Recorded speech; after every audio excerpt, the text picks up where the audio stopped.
Bueno, hermanos, vamos a hablar, como notaron el título de este taller, es el estudio bíblico y la oración.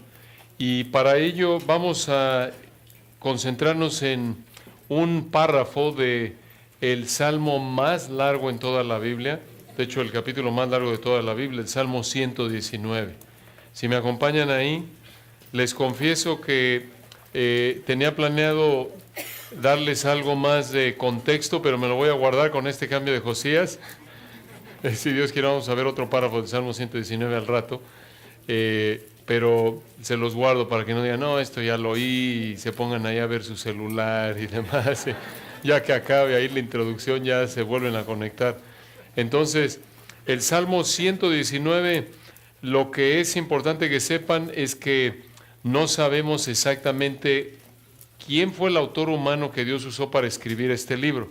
Uno dirá, bueno, gracias por la información, entonces, ¿para qué nos dices? Bueno, es importante que lo sepan, que después de estudio llegamos a la conclusión de que no se sabe exactamente quién fue el hombre que Dios usó para escribir este salmo. Sabemos que fue un hombre joven, sabemos que fue un hombre que estaba atravesando persecución. Por ejemplo, observen ahí en el Salmo 119:9, Salmo 119:9, recordarán este conocido versículo, uno de los más conocidos del Salmo 119, ¿con qué limpiaré el joven su camino? Con guardar tu palabra. Versículo 10, con todo mi corazón te he buscado, no me dejes desviarme de tus mandamientos. En el 11, en mi corazón he guardado tus dichos para no pecar contra ti. Noten cómo en el 9, él hace la afirmación, ¿con qué limpiaré el joven su camino? Y en el 11 la aplica a él. Él era un hombre joven. Presenta el Salmo, la oración del Salmo en masculino, en género masculino. Por ejemplo, el versículo 17, todo el Salmo está en género masculino, mostrando que es hombre. Versículo 17, haz bien a tu siervo que viva. Versículo 19, forastero soy yo, no dice forastera. Entonces, sabemos que fue un hombre joven y un hombre que estaba sufriendo. Un hombre que estaba sufriendo porque, por un lado, tenía su lucha interior contra su pecado. Lo vemos reflejado en el versículo 9. ¿Con qué limpiaré el joven su camino? Versículo 11, en mi corazón he guardado tus dichos para no pecar. En otras palabras, estoy tomando medidas para no pecar contra ti. De lo contrario, si no guardo tus dichos en mi corazón, voy a pecar contra ti. Entonces, esa es la implicación. Entonces, es un hombre joven que lucha con su pecado a nivel interno y a nivel externo era un hombre que estaba enfrentando sufrimiento. Esto lo sabemos, por ejemplo, ahí adelante en el versículo 25, abatida hasta el polvo está mi alma. Está abatido este hombre. Vean, por ejemplo, ahí en el versículo 51, Salmo 119:51, los soberbios se burlaron mucho de mí, mas no me he apartado de tu ley. Versículo 61,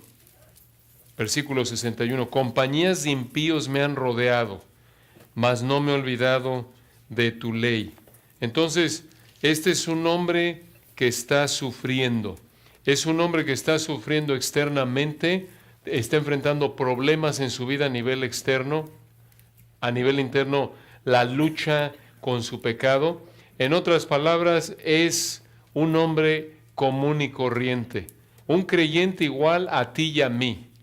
Y esto nos debe animar, porque podemos llegar a leer este salmo y pensar, no, hombre, este es superhombre, este es Superman cristiano, este camina sobre agua, así junto con el Señor. Y no es así, era un hombre común y corriente, y eso nos debe animar, porque vamos a ver cómo este hombre vivió su vida de oración continuamente, vivió prácticamente. Es un ejemplo de Primera de Tesalonicenses 5, recuerdan 17, en donde Pablo dice, orad sin, ¿qué cosa? Cesar. Así vivía este hombre, orando sin cesar, orad sin cesar. En otras palabras, consciente de la presencia de Dios todo el tiempo, y esto incluía su estudio de la palabra. Algo fascinante, hermanos. Me estoy mordiendo la lengua, pero les tengo que decir esto, para que no se duerman al rato, que oigan esto otra vez, pero se los tengo que decir. Aquí en el Salmo 119 encontramos 176 versículos. Véanlo ustedes para que vean que no les estoy dando gato por liebre. Ahí observen el último versículo del Salmo 119. Salmo 119, 176. Salmo 119, versículo 176. Dice el escritor: yo anduve errante como oveja extraviada. Busca a tu siervo, porque no me he olvidado de tus mandamientos.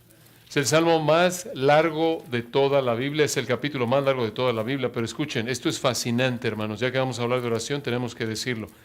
Observen que el último versículo del Salmo 119 termina en oración. Yo anduve errante como oveja extraviada, busca a tu siervo, le está hablando a Dios, está orando, porque no me he olvidado de tus mandamientos. Ahora observen dónde comienza esta oración que termina en el 176, versículo 176. Vayan de regreso al primer versículo del Salmo. Salmo 119, versículo 1. Y de nuevo, esto es a manera de introducción para entender que este hombre vivía continuamente en oración, vivía consciente de la presencia de Dios, y parte de estar consciente de la presencia de Dios incluía vivir conforme estudiaba la palabra, meditaba en la palabra en oración, rogándole a Dios que le ayudara a entender su palabra. Observen dónde comienza a orar. Salmo 119, 1. Bienaventurados los perfectos de camino, los que andan en la ley de Jehová. Bienaventurados los que guardan sus testimonios y con todo el corazón le buscan, pues no hacen iniquidad los que andan en sus caminos. Noten, hasta aquí está hablando en tercera persona. Está diciendo esto de ser bienaventurado, que significa estar gozoso, satisfecho. Esto de que está gozoso el perfecto de camino, el creyente obediente a Dios, es una realidad. Simplemente lo dice. Está hablando en tercera persona. Pero observen, versículo 4, aquí comienza a orar. 119, versículo 4. Tú encargaste que sean muy guardados tus mandamientos. ¿Notaron? Entonces, los primeros 3 versículos de estos 176 del Salmo 119 son una afirmación de una verdad. Y en esencia esa verdad es: las personas gozosas, satisfechas, que viven sobre este planeta son los creyentes obedientes a la palabra de Dios. Eso es lo que afirma ahí. A partir del versículo 4 comienza a orar. Y no deja de orar, escuchen, sino hasta el versículo 176. Eso nos lleva a concluir que esta es la oración más larga de toda la Biblia. Piénsenlo. ¿En qué otro lugar hay una oración de 173 versículos? Fascinante, ¿no es cierto? Impresionante ver esto. Y en ese ambiente de oración, en ese contexto, llegamos al versículo 33. Versículos 33 al 40. El Salmo está constituido por 22 párrafos de 8 versículos cada uno. En estos párrafos, el tema central es la palabra de Dios y cómo afecta la vida cotidiana del creyente. Y aquí, en el versículo 33 hasta el versículo 40, encontramos 3 peticiones del salmista que muestran tu necesidad de orar a Dios para entender y obedecer la palabra de Dios. 3 peticiones del salmista que muestran tu necesidad de orar a Dios para entender y obedecer su palabra. Observen el texto, vamos a leerlo antes de entrar a los detalles. Salmo 119, versículos 33 al 40. Dice aquí: enséñame, oh Jehová, el camino de tus estatutos, y lo guardaré hasta el fin. Dame entendimiento, y guardaré tu ley, y la cumpliré de todo corazón. Guíame por la senda de tus mandamientos, porque en ella tengo mi voluntad. Versículo 36. Inclina mi corazón a tus testimonios, y no a la avaricia. Aparta mis ojos, que no vean la vanidad. Avívame en tu camino. Confirma tu palabra a tu siervo, que te teme. Quita de mí el oprobio que he temido, porque buenos son tus juicios. He aquí yo he anhelado tus mandamientos, vivifícame en tu justicia. Noten todo en oración, está orando. Esta es una de las características distintivas de este salmo, una de las realidades más asombrosas y confortantes de este salmo. Este hombre está orando, 173 versículos en oración. Y aquí en particular entonces vemos 3 peticiones del salmista que muestran tu necesidad de orar a Dios para entender y obedecer su palabra. Aquí vemos en primer lugar, pide a Dios entendimiento para comprender su palabra en los versículos 33 al 35. En segundo lugar, pide a Dios fortaleza para obedecer su palabra en los versículos 36 al 39. Y en tercer lugar, pide a Dios fortaleza para ser alentado por su palabra en el versículo 40. Por cierto, hermanos, como un comentario al margen de implicación práctica, este salmo es una excelente porción de la palabra de Dios para estudiarla, obvio, no solo para todo creyente, pero pensando, por ejemplo, en los jóvenes en tu iglesia. Aquí está, tienes un joven, un creyente común y corriente joven, luchando, teniendo sus luchas internas con su pecado, externas con aflicción producida por el pecado de otros, y es realmente una fuente inmensa de consuelo, como lo vamos a ver. Noten, comenzando ahí, versículos 33 al 35, observen la primera petición. Pide a Dios entendimiento para comprender su palabra. Pide a Dios entendimiento para comprender su palabra. Observen lo que dice aquí, versículo 33. Enséñame, oh Jehová, el camino de tus estatutos. Detengámonos ahí. Noten que le está pidiendo aquí el salmista a Dios que le enseñe sus estatutos. Aquí esto muestra que el salmista entiende que solo Dios puede darle la capacidad de comprender su palabra. Aquí tienen ustedes uno de los temas que se repite varias veces a lo largo del Salmo. Hay varios temas que se repiten una y otra vez. Este es uno de ellos. Por ejemplo, esta idea de pedirle a Dios la capacidad para entender su palabra, la vemos repetida en uno de los versículos más conocidos de este Salmo. Observen el versículo 18, Salmo 119, 18. Él le pide a Dios, misma idea, noten, abre mis ojos y miraré las maravillas de tu ley. Obviamente se refiere a ojos espirituales, como lo decía el hermano Lawson. Dame entendimiento, es lo que le está diciendo. Dame entendimiento para comprender tu palabra. Esto muestra, hermanos, de manera implícita que este hombre entendía correctamente, como lo enseña toda la palabra de Dios, que el hombre por sí mismo, en su condición natural de pecado, en su condición natural de muerte espiritual, el hombre por sí mismo, en su condición de pecado, no puede comprender la palabra de Dios.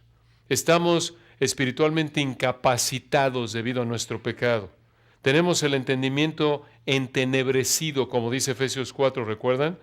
¿Por qué? Por nuestro pecado, porque rechazamos a Dios, porque vivimos en Romanos 1, profesando ser necios, profesando ser sabios, se hicieron necios. Y es lo mismo, recuerdan, por ejemplo, en Efesios 2:1, Él os dio vida a vosotros cuando estabais, ¿en qué condición?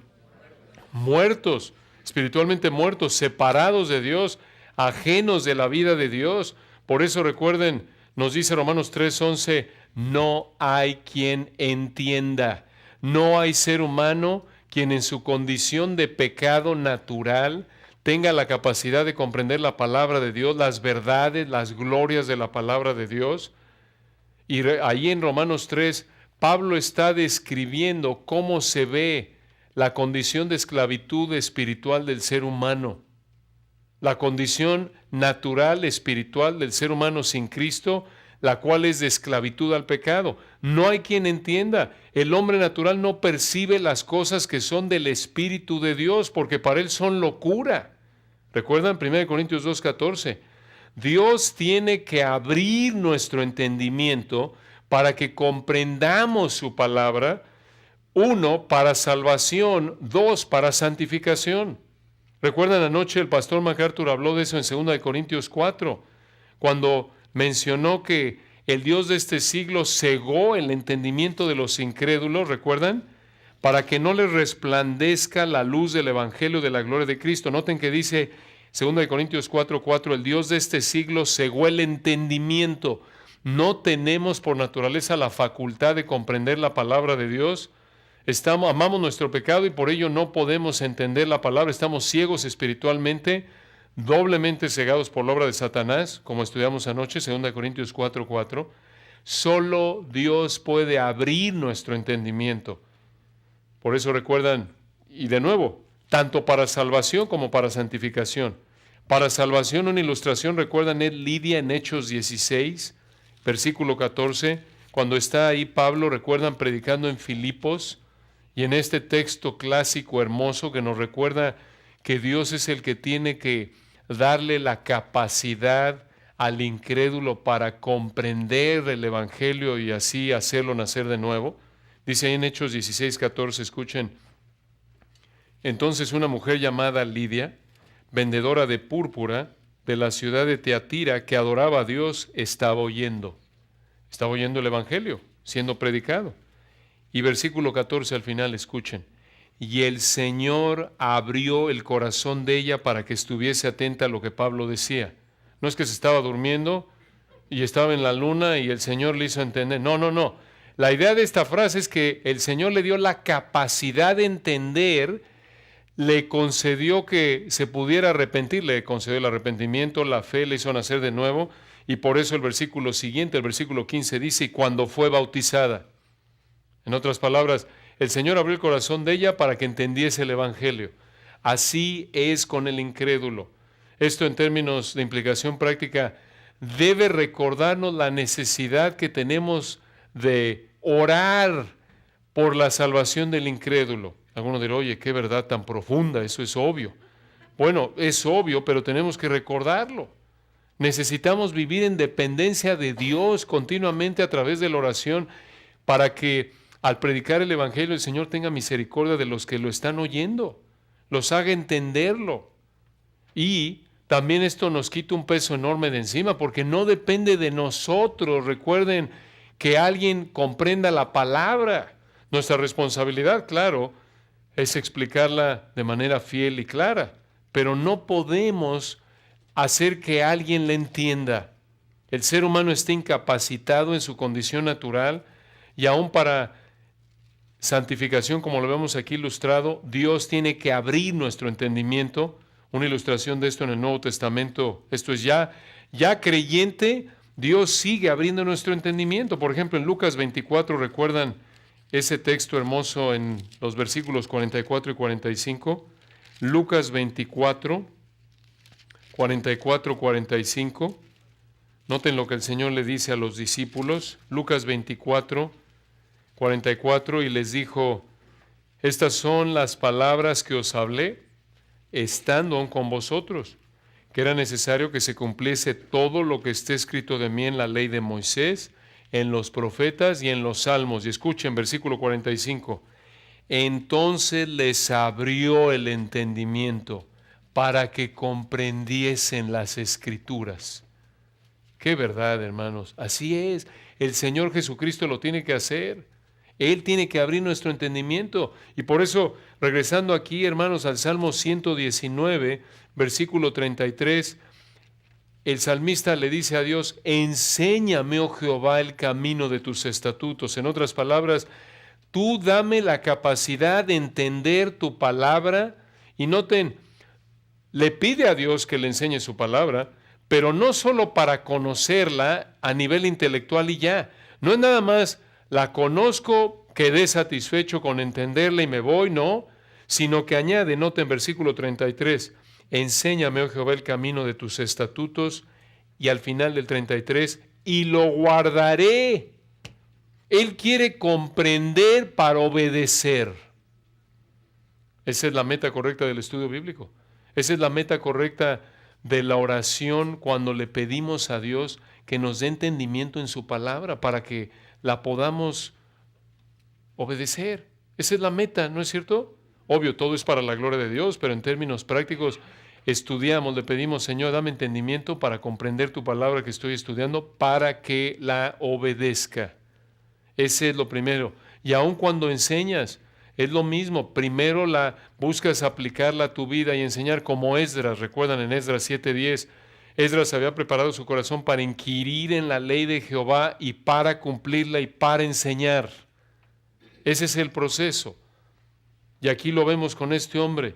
Él quiere entender la palabra para obedecerla. Noten, versículo 33. Enséñame, oh Jehová, el camino de tus estatutos y lo guardaré. Noten, él no solo quería obedecerla por un rato, sino él quería obedecerla permanentemente. Por eso dice, versículo 33, enséñame, oh Jehová, el camino de tus estatutos y lo guardaré hasta el fin.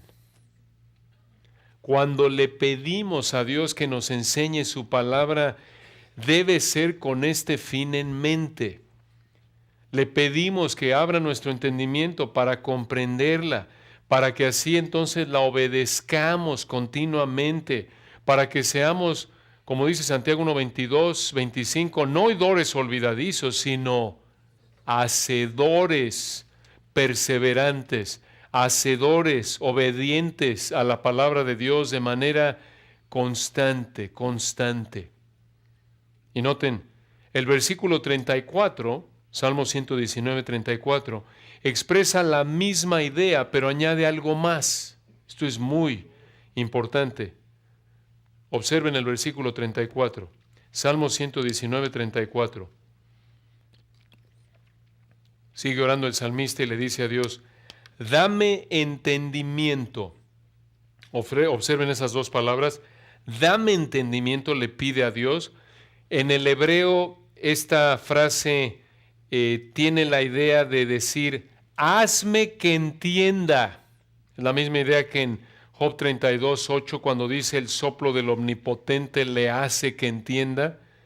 Hazme que entienda, dame entendimiento, versículo 34, y guardaré tu ley, y escuchen, y la cumpliré de todo corazón. En el versículo 33, él quiere entender la palabra de Dios para obedecerla permanentemente. Pero aquí en el 34, quiere entender la palabra de Dios, sí, para obedecerla, pero observen de nuevo al final del 34, para obedecerla de todo corazón. Esto es importante. ¿Qué significa aquí el corazón? No es como allá en México, seguramente han oído esa canción clásica, Amorcito corazón, yo tengo tentación de un beso. No es sentimental. No es sentimental eso. En la Biblia la idea de corazón, en la mente hebrea, significa aquí sí los deseos, sí la voluntad, pero también los pensamientos. Todo el ser interior. Entonces, cuando dice aquí en el versículo 34, dame entendimiento y guardaré tu ley, y la cumpliré de todo corazón, le dé, Señor, yo quiero que me des entendimiento para obedecer tu palabra, no como un fariseo a nivel externo, no como los fariseos, recuerdan que por fuera eran sepulcros blanqueados y por dentro estaban llenos de huesos de muertos. Señor, dame entendimiento no para tener una fachada religiosa, dame entendimiento en tu palabra para obedecerla no solo a nivel externo, obvio, sino a nivel interno. Quiero someterme a tu palabra desde lo que quiero, desde lo que pienso, desde mis motivos, todo lo interior. Muy importante, hermanos, esto es obediencia genuina, esto es obediencia total, a esto debemos apuntar, ahí debemos apuntar. Entonces, esta obediencia que es genuina es, escuchen, en primer lugar interna. Obviamente se va a manifestar a nivel externo, pero a nivel interno, a nivel de deseos, pensamientos, motivos. Esta es una obediencia genuina, esta es una obediencia sin reservas, sin ser selectivo, sin ser parcial. Así obviamente debe ser nuestra obediencia a la palabra del Señor. Esta es la obediencia de la que hablaba nuestro hermano Steve Lawson hace rato, ¿recuerdan? Esto es lo que significa tomar la cruz. Esto es amar al Señor nuestro Dios con todo nuestro corazón, mente, alma y fuerzas. ¿Se dan cuenta? Esta es obediencia total. Este hombre era de a de veras, por así decirlo. Este hombre realmente quería honrar a Dios. No era nada más por fuera religioso, no. Él quiere entender la palabra de Dios para obedecerla desde lo que piensa, desde lo que quiere, desde sus motivos. Y hermanos, recuerden, ahí es donde tenemos que apuntar. Ahí tenemos que buscar conformarnos a Dios solo por su capacidad. Recuerden, como lo dijo el Señor en el Sermón del Monte, en Mateo 5, 27 al 30, el adúltero no es solo el que comete el acto externo, sino el que desea en su corazón adulterar, en su mente. Obviamente esto desnuda nuestra alma, esto exhibe nuestra pecaminosidad, ¿no es cierto? Porque esto muestra, en primer lugar, nuestra necesidad del nuevo nacimiento, que Dios nos dé nuevos deseos, pero en segundo lugar, nuestra necesidad de estar inmersos en la palabra, rogándole a Dios que nos dé entendimiento y que la palabra de Cristo more en abundancia en nosotros, porque con qué frecuencia estamos lidiando con pensamientos pecaminosos, ¿no es cierto? De una u otra forma. Y es estar continuamente como el Señor en la tentación con Satanás en Mateo 4, escrito está. Y ya estás anhelando, pensando algo pecaminoso y otra vez la palabra, tu mente. Tienes que estar continuamente regresando a la palabra. Eso es obediencia genuina. Entonces, este hombre le pide a Dios entendimiento para obedecer la palabra de Dios, no solo externamente, sino en primer lugar a nivel del corazón. Y noten, continúa, versículo 35. Guíame por la senda de tus mandamientos, porque en ella tengo mi voluntad. O al final se puede traducir, porque en ella me deleito. De nuevo, aquí el salmista le pide a Dios que lo guíe por el camino de la obediencia en su palabra, porque disfrutaba entender la palabra y obedecerla. Se deleitaba en ella. Observen, aquí hay una gran verdad. En el versículo 35 y también en los siguientes dos versículos, véanlo, vemos dos características de la vida de este hombre. Vean el versículo 36 y 37. Inclina mi corazón a tus testimonios y no a la avaricia. Versículo 37. Aparta mis ojos que no vean la vanidad. Avívame en tu camino. Observen dos características de este hombre. En primer lugar, era un creyente genuino. Era un creyente genuino. ¿Cómo lo sabemos? Porque el versículo 35 dice, guíame por la senda de tus mandamientos, porque en ella tengo mi voluntad, o en el hebreo, me deleito. Y escucha, la única manera en la que un ser humano pueda deleitarse, disfrutar, el entender y obedecer la palabra de Dios, es si Dios lo transforma, lo hace nacer de nuevo. Y eso es lo que pasó con este hombre. Porque les recuerdo, por naturaleza odiamos las cosas de Dios. Juan 3, 19 y 20, recuerdan, esta es la condenación, que la luz vino al mundo y los hombres amaron más las tinieblas que la luz porque sus obras eran malas. Porque todo aquel que hace lo malo aborrece la luz y no viene a la luz porque sus obras son malas. Sin embargo, este hombre, ¿cómo era posible que se deleitaba en la palabra de Dios? Eso da evidencia de que era en términos de 2 Corintios 5, 17, una nueva criatura. Dices, ¿a poco en el Antiguo Testamento Dios los tenía que hacer nacer de nuevo también? Claro, de otra manera no era posible esto. Porque por naturaleza, recuerden Romanos 3, 10 y 11, como está escrito, no hay justo ni aun uno, no hay quien entienda, no hay quien busque a Dios. ¿Cómo es posible que este hombre está buscando a Dios y deleitándose en conocer la palabra de Dios? Respuesta, porque Dios ha regenerado su alma. Puede vivir como Pablo en Romanos 7:22, según el hombre interior me deleito en la ley de Dios. Por eso, de nuevo, ve tu vida. Si realmente eres un creyente genuino, te deleitas en la palabra de Dios, porque Dios ha transformado tus deseos. Y les recuerdo, hermanos, cuando el Señor habla con Nicodemo de la necesidad de nacer de nuevo para entrar al reino en Juan 3, todavía está bajo el antiguo pacto, todavía está en la época del Antiguo Testamento, todavía el Señor no ha ido a la cruz. Y este hombre es una ilustración de cómo Dios regeneraba, este hombre del Salmo 119, cómo Dios transformaba los deseos de un creyente en el Antiguo Testamento, así como lo vemos, por ejemplo, a lo largo de los Salmos, ¿no es cierto? Varios de los salmistas deleitándose en Dios y demás, mostrando que Dios había cambiado sus deseos, que Dios los había transformado. Y este hombre entonces muestra, en primer lugar, que es un creyente genuino por su deleite en la palabra. Hermanos, si tienes que estar arrastrando a alguien en tu familia para que vaya a oír la palabra de Dios, o te aburre la palabra de Dios, no te engañes. Lo que eso indica, seguramente junto con una vida de pecado habitual, da evidencia de que no conoces a Cristo. ¿No es cierto? Porque cuando algo te gusta no te tienen que empujar, ¿no es cierto? Piensa en tu comida favorita. ¿No es cierto? O no, a los mexicanos nos deleitamos muchos en el pozole, por ejemplo. Un pozolito, unos taquitos de arrachera. Ya los veo sonriendo, ¿eh? Y eso que ya comieron, ¿eh? Muy amables, los hermanos nos dieron de comer muy rico, pero bueno, no se compara, con todo respeto, un buen taquito al pastor. Ahí con su buen tronco así, formado, con su piña ahí, ahí el artista del taquero acá agarrando la piña así. Pero hermanos, cuando te gusta algo, no tienen que arrastrarte, ¿no es cierto? ¿Te gustan los tacos o las pupusas si eres del Salvador o de donde sea, o empanadas argentinas, lo que sea?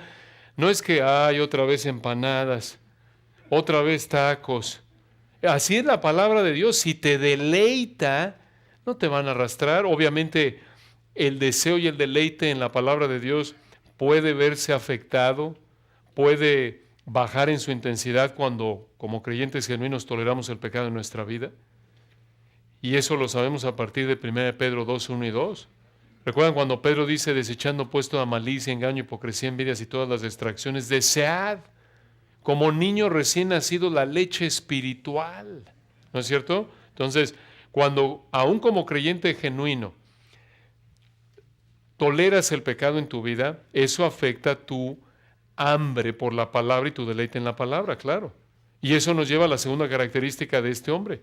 Este hombre no solo, aquí en el Salmo 119, 35, al decir, guíame por la senda de tus mandamientos porque en ella tengo mi voluntad, aquí, o porque en ella me deleito, ya dijimos, aquí no solo muestra en primer lugar que es creyente genuino por su deleite en la palabra, por su amor hacia la palabra, sino que también, escuchen, en segundo lugar muestra que es un creyente obediente. Es un creyente obediente. Porque solo un creyente obediente se deleita en la palabra de Dios. No solo lo vemos en 1 Pedro 2, 1 y 2, lo vemos en toda la Biblia. Por ejemplo, ya que están ahí en los Salmos, vayan al primer Salmo del libro de los Salmos, Salmo 1, versículos 1 y 2, ¿recuerdan? Este conocido versículo, Salmo 1, 1 y 2. Salmo 1, versículo 1. Bienaventurado o satisfecho, gozoso, dichoso es la idea. ¿Bienaventurado quién? El varón que no anduvo en consejo de malos, ni estuvo en camino de pecadores, ni en silla de escarnecedores se ha sentado, versículo 2, sino que en la ley de Jehová está su delicia, y en su ley medita de día y de noche. Este es el salmista. Y aquí tienen ustedes la misma idea de 1 Pedro 2, 1 y 2. ¿Quién es el que se deleita, versículo 2? ¿Quién es aquel que encuentra en la ley de Jehová su delicia, su gozo, que disfruta? Aquel que, versículo 1, vive apartándose del pecado. Noten, no son compadres la santidad y el pecado. No puede haber un deleite en la santidad y al mismo tiempo en el pecado, no. Si te deleitas en el pecado, no te vas a deleitar en la palabra de Dios, Juan 3:19.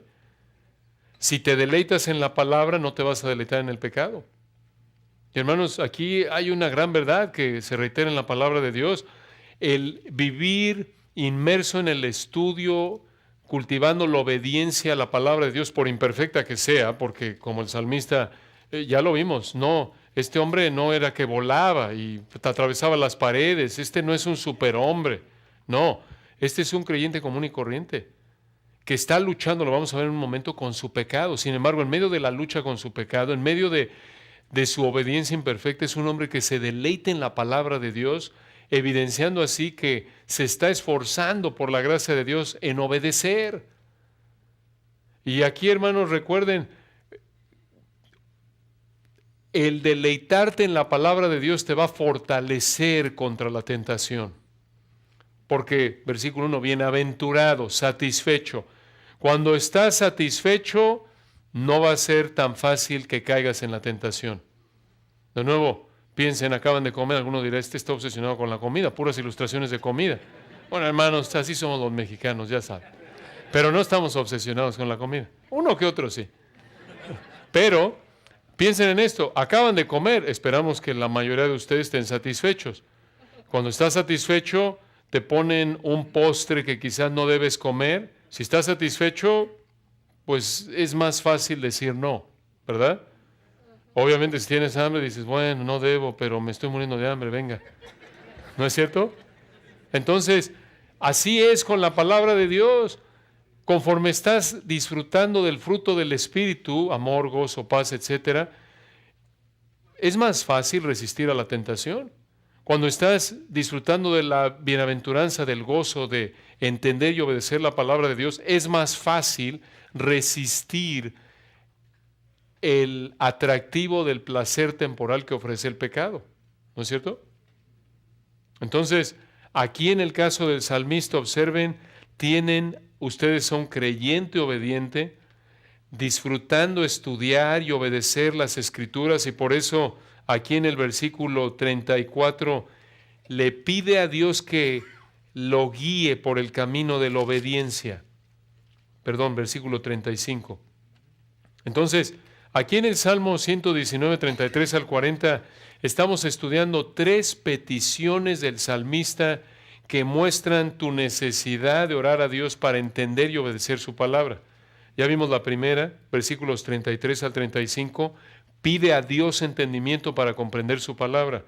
Noten en segundo lugar, versículos 36 al 39, pide a Dios fortaleza para obedecer su palabra.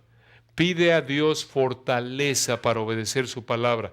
No solo entendimiento para comprender, sino fortaleza para obedecer. No se queda nada más a nivel intelectual, ya hablamos algo de esto. Nótenlo aquí en los versículos 36 al 39. Y noten, hermanos, este es un texto tan rico, todo el Salmo 119. Vean el versículo 36. Él le pide a Dios, recuerden, está orando y le dice, inclina mi corazón a tus testimonios. Detengámonos ahí. Noten, el salmista en esta frase reconoce que la obediencia comienza desde su interior. Ya lo vimos, recuerdan allá atrás en el versículo 34, obsérvenlo de nuevo. Dame entendimiento y guardaré tu ley y la cumpliré de toda apariencia.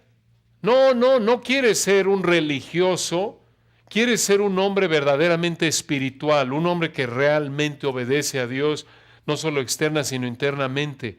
Y por eso le dice a Dios en el 34, dame entendimiento y guardaré tu ley y la cumpliré de todo corazón.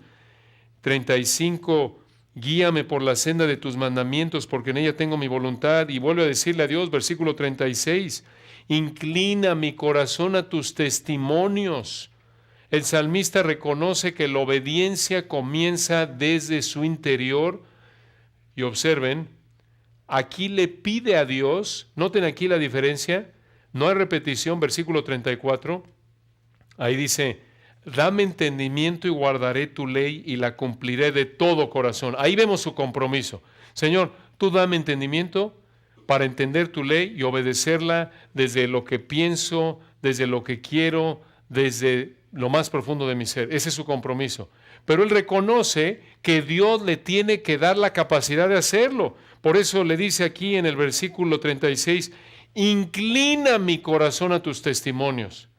Yo estoy comprometido, versículo 34, dame entendimiento y guardaré tu ley y la cumpliré de todo corazón. Yo obedezco de todo corazón, pero Señor, versículo 36, inclina mi corazón. ¿Se dan cuenta?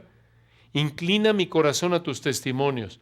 Noten aquí, él reconoce que Dios necesita inclinar su corazón. Recuerden, el corazón incluye la voluntad, la mente, los deseos. Le pide a Dios que incline su mente, sus deseos, su voluntad a la palabra de Dios. Aquí él reconoce, escuchen, el poder de Dios para hacer que este hombre pueda obedecerlo desde su interior. Aquí este hombre reconoce que solo Dios le puede dar la capacidad, escuchen, no solo de entender, como vimos en el 33, sino también de obedecer. Recuerden, hermanos, Pablo lo expresó en Filipenses 2. Aquí tienen ustedes Filipenses 2, 12 y 13. ¿Recuerdan cuando Pablo dice, ocupaos en vuestra salvación con temor y temblor? Ahí está su responsabilidad. Cultiven la obediencia con una actitud de temblor, de temor saludable a Dios. Y en el siguiente versículo, Filipenses 2, 13, porque Dios es el que en vosotros produce, así el querer como el hacer por su buena voluntad. Aquí está. Ahí tienen ustedes en el versículo 34, Filipenses 2:12, ocupaos de vuestra salvación con temor y temblor. Él dice, dame entendimiento y guardaré tu ley y la cumpliré de todo corazón. Yo estoy comprometido, yo quiero obedecer, pero reconozco que versículo 36, tú tienes que inclinar mi corazón a tus testimonios. Necesitas darme la capacidad de hacerlo. Él quiere obedecer a Dios de corazón. Y noten, no quiere pecar, como lo indica el resto del versículo. Obsérvenlo de nuevo, versículo 36. Inclina mi corazón a tus testimonios y no a la avaricia. ¿Qué significa la palabra avaricia aquí? Traduce una palabra hebrea que significa ganancia mediante daño por robo, ganancia mediante engaño o ganancia mediante extorsión. Misma palabra hebrea que se usa de hablar de los hijos de Samuel en 1 de Samuel 8:3. Ahora, él le pide entonces a Dios, versículo 36, inclina mi corazón a tus testimonios y no a la avaricia. Ahora, pregunta, ¿por qué le pide que no incline su corazón a la avaricia? ¿No se les hace algo raro? ¿Por qué hablar de ese pecado en particular, de la avaricia, de esa actitud pecaminosa? El texto no nos dice de manera explícita. Una posibilidad es que quizás estaba luchando contra la avaricia, quizás lo vio en alguien y lo quiso evitar, pero de nuevo aquí lo que vemos es su odio hacia el pecado. ¿Notan? Y esta es la contraparte de deleitarse en la palabra de Dios, como acabamos de decir. El versículo 35 dijo, guíame por la senda de tus mandamientos, porque en ella tengo mi deleite. Y por otro lado vemos su odio hacia el pecado al pedirle a Dios en el 36 que incline su corazón a sus testimonios y no a la avaricia. Él odiaba el pecado. De nuevo, hermanos, esto muestra a un verdadero creyente. Un verdadero creyente, hermanos, es aquel que muestra deseos transformados, se deleita en entender y obedecer la palabra y aborrece su pecado. Su obediencia no es perfecta. Vive como Pablo, recuerdan en Romanos 7, 14 y 15. Ese es Pablo, ese es un creyente común y corriente con una vida de obediencia a Dios. Pablo en Romanos 7, 14, en el 15, porque lo que hago no lo entiendo, pues no hago lo que quiero, sino lo que aborrezco, eso hago. En otras palabras, peco. Pero, versículo 22, según el hombre interior me deleito en la ley de Dios. Este es un hombre regenerado, porque nadie se deleita en Dios, porque allá atrás en el capítulo 3, de nuevo, versículos 10 y 11, nos dice que no hay quien busque a Dios. Aborrecemos a Dios, Juan 3:19, por naturaleza. Para que alguien se deleite en Dios, Dios tiene que transformarlo. Entonces, noten que este hombre odia el pecado. Regresando ya al Salmo 119, versículo 36, él odia el pecado, por eso le pide a Dios, Salmo 119, 36, inclina mi corazón a tus testimonios y no a la avaricia, Y noten, le pide a Dios la misma idea, pero apuntando a algo más. Versículo 37. Aparta mis ojos que no vean la vanidad, avívame en tu camino. Observen la primera frase, aparta mis ojos que no vean la vanidad. ¿Qué quiere decir la vanidad? En este contexto, en el hebreo, significa lo que no tiene valor. Se refiere a una enseñanza y vida opuestas a Dios. Él está pidiendo a Dios, aparta mis ojos que no vea las maneras de pensar, lo que no tiene valor, que va en contra de ti. Estas son maneras de pensar, de actuar no bíblicas, mundanas. Y noten, hermanos, aquí en el 37, volvemos a ver la misma idea del 36. El salmista demuestra un deseo por dejar el pecado, un deseo por caminar en obediencia a Dios. Este es un creyente genuino. Noten ahí el versículo 38, continúa. Y recuerden, aquí está pidiéndole fortaleza a Dios para que obedezca su palabra. Versículo 38, confirma, o en el hebreo, cumple tu palabra a tu siervo que te teme. Observen las dos palabras que te teme, las tres palabras, esa frase que te teme, se puede traducir mejor para que seas temido, para temerte. En otras palabras, aquí en el Salmo 119, versículo 38, el salmista le pide a Dios que Dios lo haga temer a él. Él le pide a Dios, hazme temerte, hazme tener miedo de ti, un miedo saludable. Recuerden, el temor de Dios en la Biblia es un asombro reverencial de quién es Él y un miedo saludable de pecar contra Él. Eso es lo que nos manda la palabra de Dios, Antiguo y Nuevo Testamento. Temed a Dios, por ejemplo, en Primera de Pedro 2. Y otra vez, noten la misma idea que acabamos de explicar desde el versículo 33, ahora aquí en el 36, 37. Por un lado, él quiere obedecer y al mismo tiempo le pide a Dios que lo haga obedecer. Por un lado, Filipenses 2:12, te ocupas de tu salvación con temor y temblor, y al mismo tiempo reconoces que Dios es el que en ti produce así el querer como el hacer por su buena voluntad. Tu responsabilidad es clamar a Dios, Señor, ayúdame a entender tu palabra para obedecerla y cumplir tu responsabilidad de obedecer. Muy importante esto, hermano. No pensemos que es correcta esa manera de pensar. Bueno, tú deja a Dios, Él lo va a hacer todo. Bueno, ¿cómo que lo va a hacer todo? ¿En automático? ¿Qué? ¿Piloto automático? ¿Qué?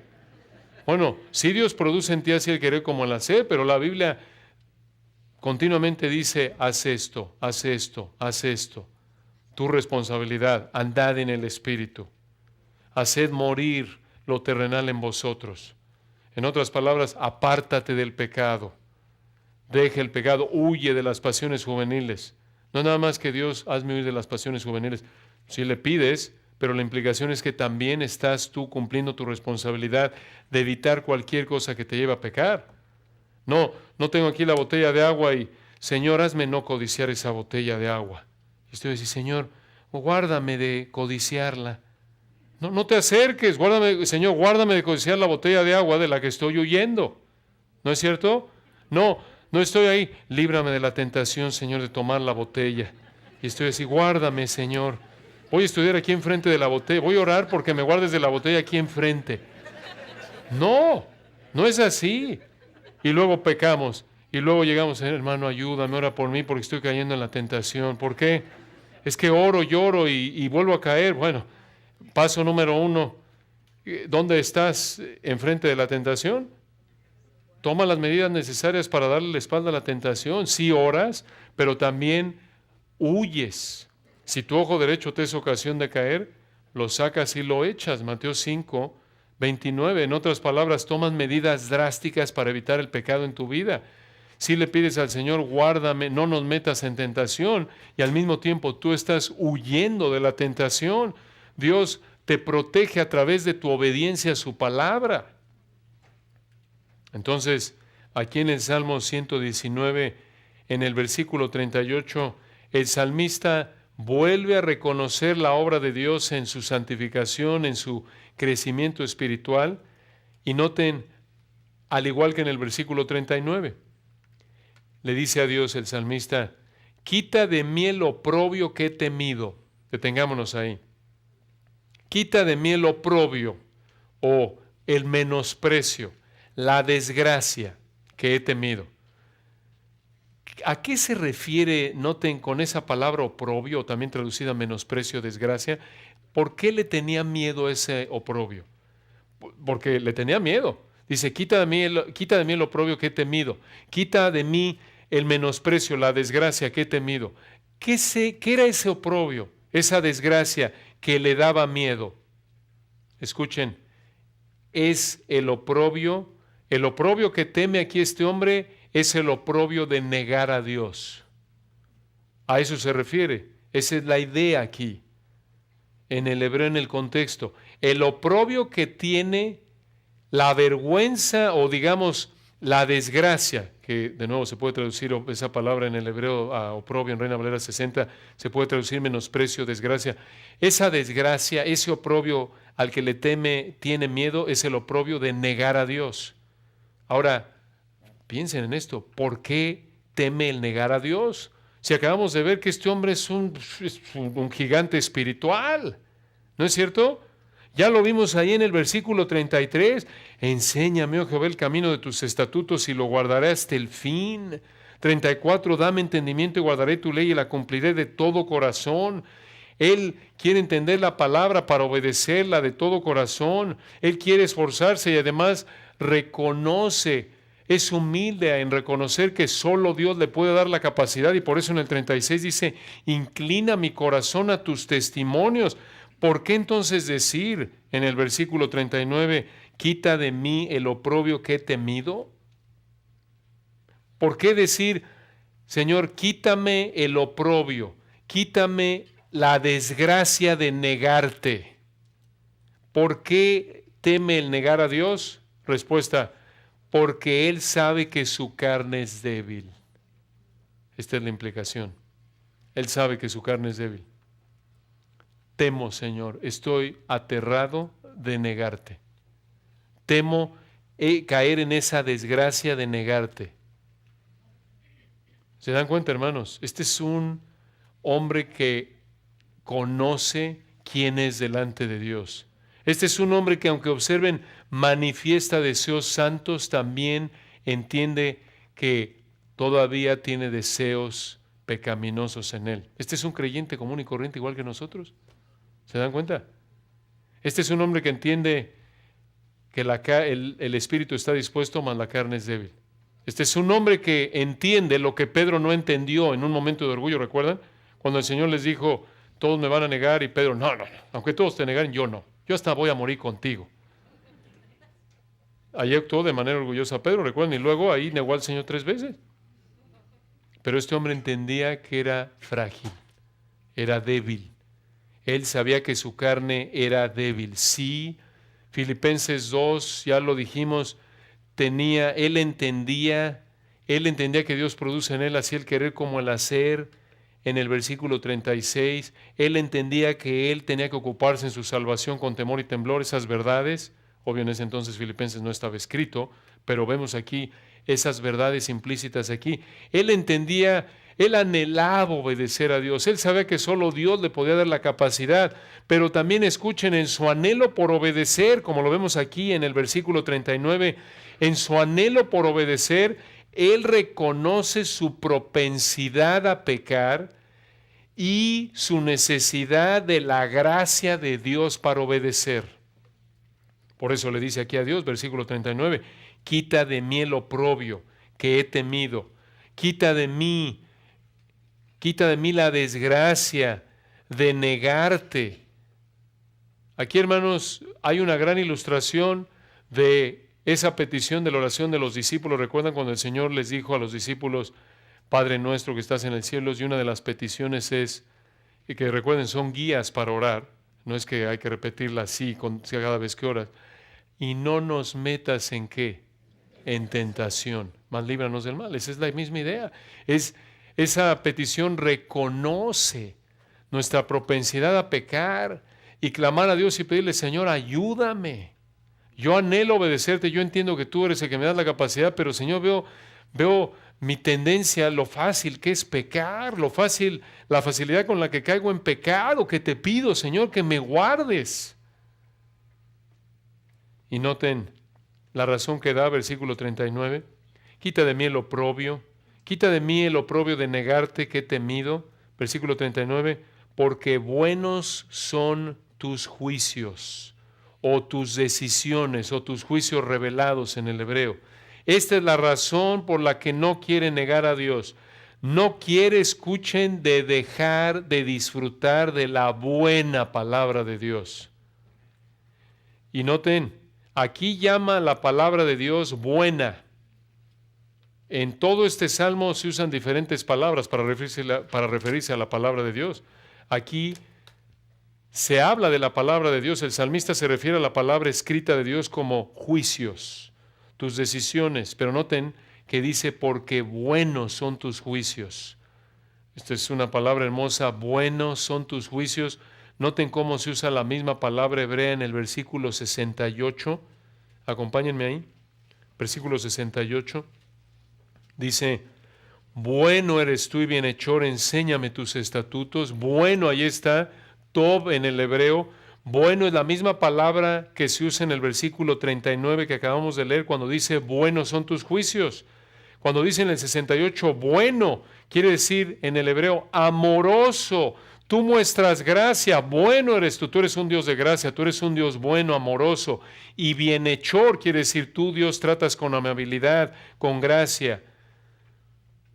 Este versículo nos recuerda una verdad vital de las Escrituras. El versículo 39 junto con el 68, vean la conexión, dice en el 39, quita de mí el oprobio que he temido, porque buenos son tus juicios.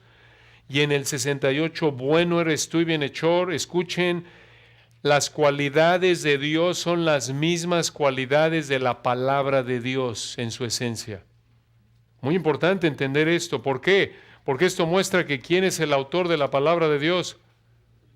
Dios. Toda la Escritura es inspirada por Dios. Por ejemplo, en 2 de Timoteo 3:15, que desde la niñez ha sabido las sagradas Escrituras. ¿Por qué son sagradas? ¿Por qué las Escrituras están exentas de pecado? Porque su autor está, ¿qué? Exento de pecado. ¿Por qué la palabra de Dios es perfecta? Porque su autor es perfecto. ¡Qué bendición!, ¿no es cierto? La palabra de Dios es buena. Es una expresión de amor, de la gracia de Dios, porque su autor es amor perfecto, gracia perfecta. Y noten, el salmista sabía que Dios era bueno porque lo había aprendido ¿en dónde? En las Escrituras. Él tenía una teología correcta porque entendía correctamente las Escrituras. Una gran verdad, hermanos, recordar que la base de la teología o doctrina correcta es un entendimiento correcto de su palabra. ¿Lo vemos aquí? Y terminemos, hermanos, con la última petición ahí en el versículo 40. Aquí estamos viendo, recuerden, 3 peticiones en el Salmo 119, 33 al 40, 3 peticiones del salmista que muestran tu necesidad de orar a Dios para entender y obedecer su palabra. Ya vimos, en primer lugar, pide a Dios entendimiento para comprender su palabra. En segundo lugar, pide a Dios fortaleza para obedecer su palabra. Y noten finalmente, en tercer lugar, pide a Dios fortaleza para ser alentado por su palabra. Pide a Dios fortaleza para ser alentado por su palabra. Observen el versículo 40. He aquí yo he anhelado tus mandamientos, vivifícame en tu justicia. Esa palabra vivifícame se puede traducir dame vida en tu justicia. Justicia aquí se refiere, escuchen, a la perfección de rectitud de Dios. Aquí en el versículo 40, el salmista le pide a Dios que en base a la justicia de Dios, Dios le dé vida. ¿Por qué pedirle vida en este momento? Porque en este momento está como muerto por la tristeza y el cansancio. Algunos de ustedes dirán, bueno, ¿dónde está eso? Porque el contexto del Salmo muestra que está sufriendo. Lo vamos a ver a detalle, si Dios quiere, en un momento en la sesión final. Pero recuerden, hermanos, en el versículo 23, noten cómo está sufriendo a lo largo del Salmo. Versículo 23, príncipes también se sentaron y hablaron contra mí. Príncipes, gobernantes, eso está enfrentando mucha presión. Gente en autoridad está en contra de él. Versículo 28, noten, Salmo 119, 28, se deshace mi alma de ansiedad. Está en ansiedad. Y noten también, hermanos, versículo 51, los soberbios se burlaron mucho de mí. En el versículo 50, hablando de la palabra de Dios, Salmo 119, 50, ella es mi consuelo en mi aflicción.